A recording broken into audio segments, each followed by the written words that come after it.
Hello everyone, my name is Harshal Mudiraj and today we are going to watch another training video of Shawn Ray. He has also won an Arnold Classic Championship. For for those who don't know Shawn Ray, I will say that Shawn Ray was a bodybuilder from the late 90s. He was an Arnold Classic champion and today we are going to watch his arm training for Mr Olympia 1996. So let's start.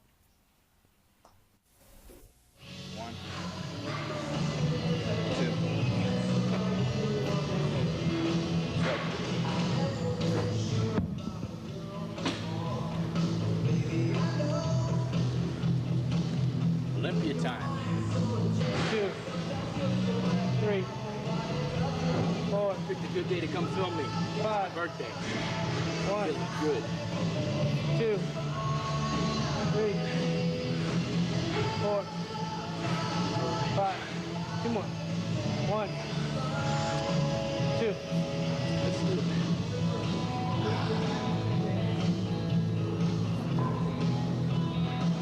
So when you see these cheekbones, that means I'm in shape. Wait till you see my glutes. Different this year. What are you gonna do different?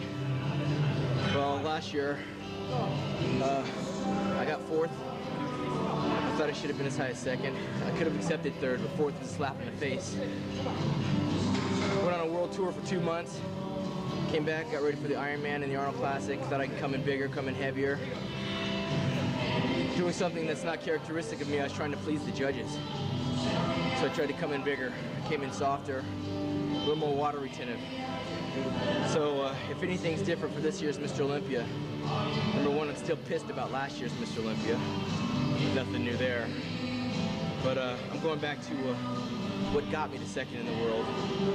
And that's just hard training, hard dieting, going by the mirror, not the scale, trying to please myself, not them.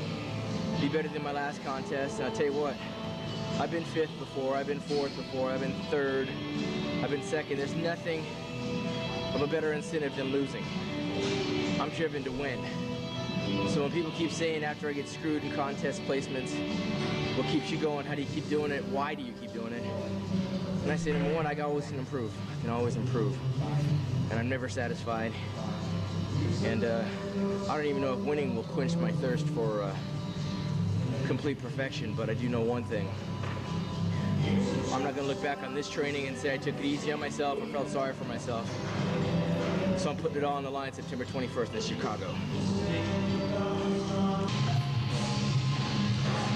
Had nothing to say. Actions speak louder than words in here. Quiet like a church. Normally I train alone. Probably wondering why I got 2 training partners now. Have you ever watched the mile in the Olympics? I always got one guy that runs out fast, that's the pace. Eventually one of these guys will drop off. We just don't know which one it is. That person we call the rabbit. The other one we call a tiger. He's trying to hang in there, he's hungry. We'll find out who's the rabbit, who's the tiger. We already know who the king is. Let's go.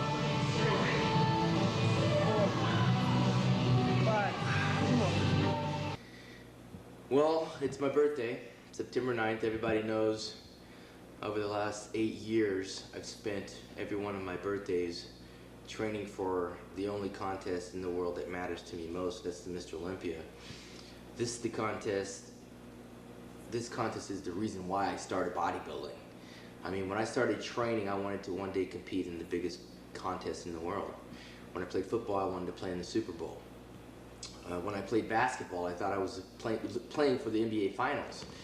And, you know, whenever I got in a fight at school, I always thought this is the heavyweight championship of the world. This is why I bodybuild, for this one moment in time on September 21st in Chicago.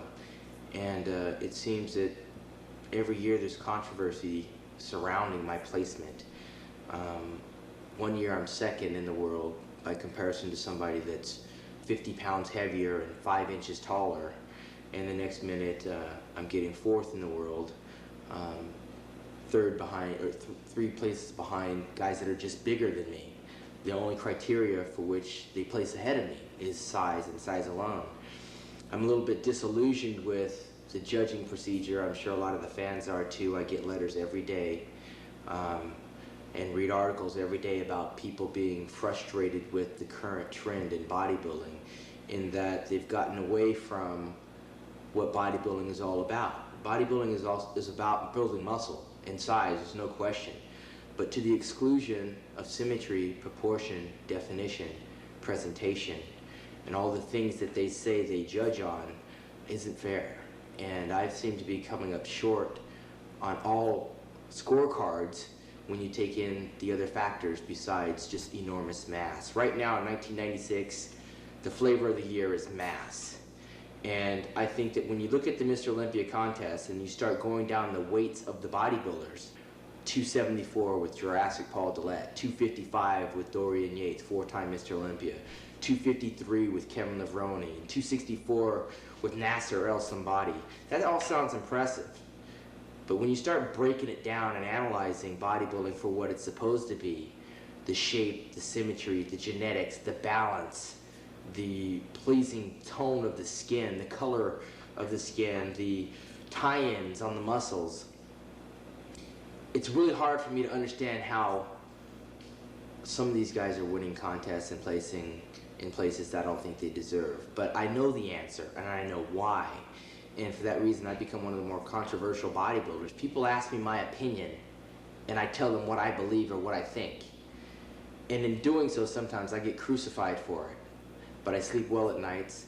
My placements sometimes, I think, hurt me because of some things I've said. But if you ask me a question, I tell you the truth. You can like me or hate me. That's not my goal, trying to make friends when I'm on the stage at the Mr. Olympia. My goal is to just do the best that I can do. But when you're penalized with prejudice and bias and politics, it makes it harder and harder every year to get back up on that stage in front of the same judges and put it all on the line. I train just as hard as four-time Mr. Olympia does, and yet he says I don't respect him. In 1994, he came on stage with a torn bicep and a bloated stomach and a lot of missing detail that Mr. Olympia should have, or what he displayed in 93. And because I went on record and said that a guy that's incomplete with a torn muscle shouldn't be the ideal embodiment of Mr. Olympia. He shouldn't have been Mr. Olympia, and he still won the contest. He thought I was disrespecting him. I wasn't disrespecting Dorian Yates. I said what everybody else wanted to say. I said what everybody else saw. When I said that my friend, my good friend, and sometimes the closest guy I know in bodybuilding, Flex Wheeler, I said he had calf implants.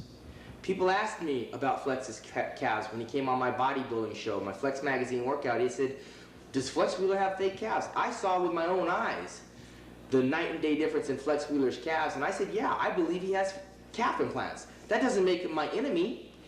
That doesn't mean I don't like the guy, but if you ask me my opinion, I say it. If I offended Flex, Flex should have turned it around and took it as a compliment. And he's mature enough to understand what I was saying. I mean, because his calves improved so dramatically that everybody was noticing, not just me. I just happened to be the one that said it. And so when the magazines got wind of this, they tried to make a big ordeal out of it. And people said, how could you do that to your friend? Look, there's rules that all of us as professionals have to live by. And if one guy can break the rules by virtue of politics or a contract or because of a vested interest in his career, then that's not right. If I suffer by the rules, then everybody else that breaks the rules should suffer equally. So when I said Flex Wheeler had calf implants and the IFBB did little or nothing about it, and the question was raised, suddenly they tried to make a conflict between me and Flex Wheeler. That wasn't personal. That was an observation that not only myself, but photographers that have shot him over the years, journalists who are more knowledgeable about bodybuilding, and even some judges made the same comments, but mine were the ones that were inflamed to infuriate people and try to make enemies with me and Flex. Me and Flex are good friends.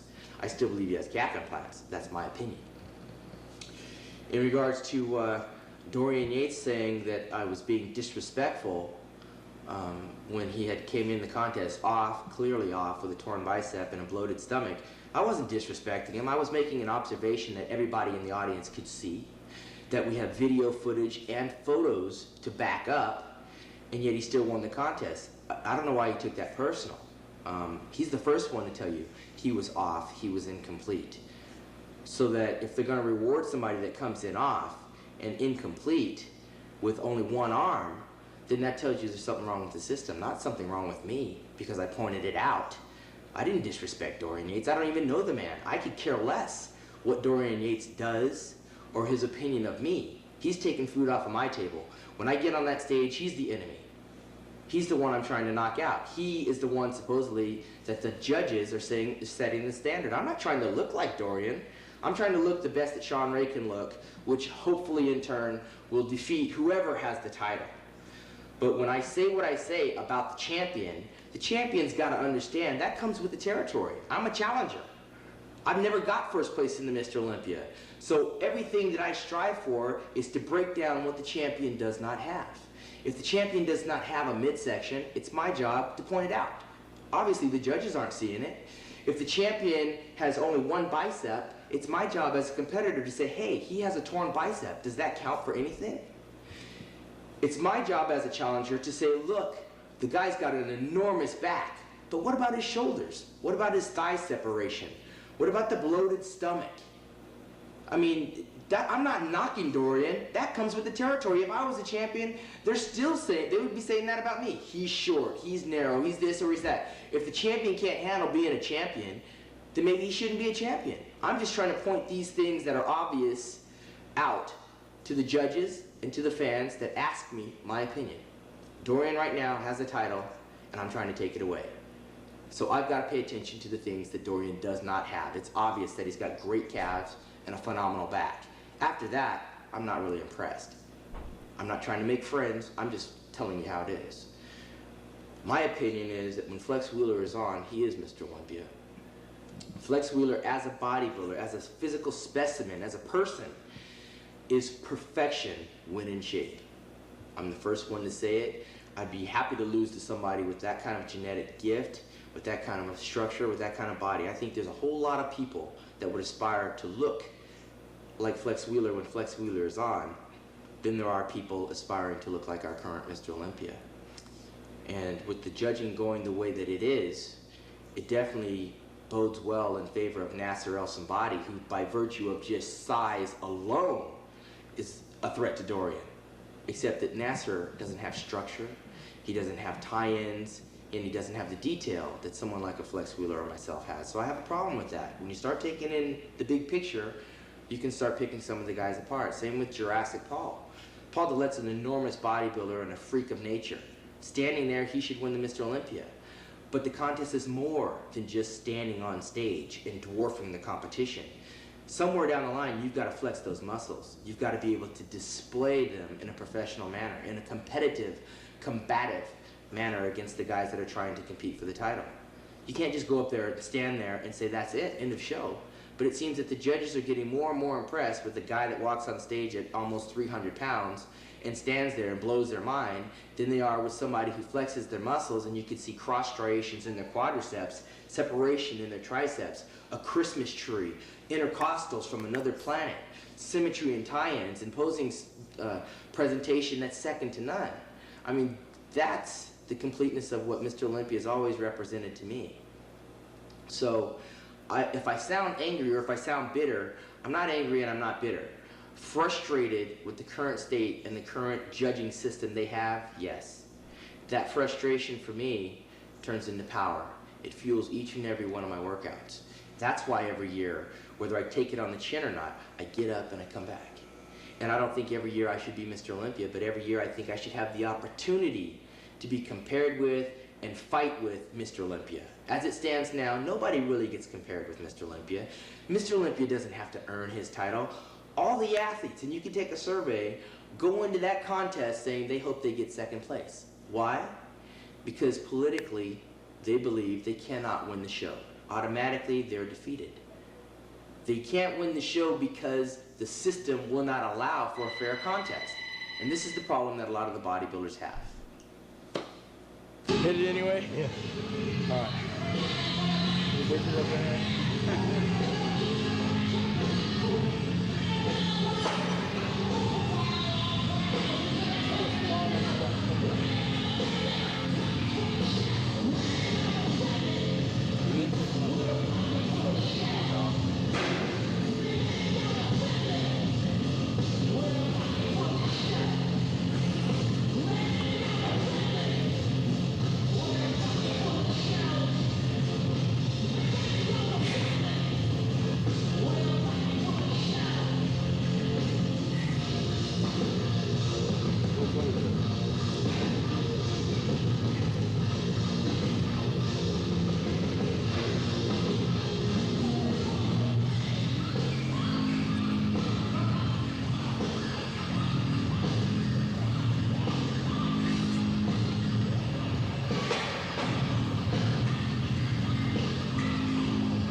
right there, you've got fingers everywhere.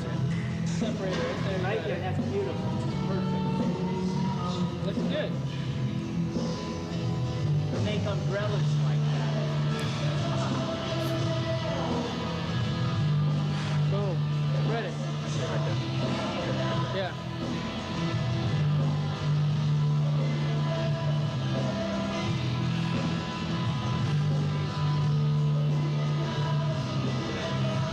That's all.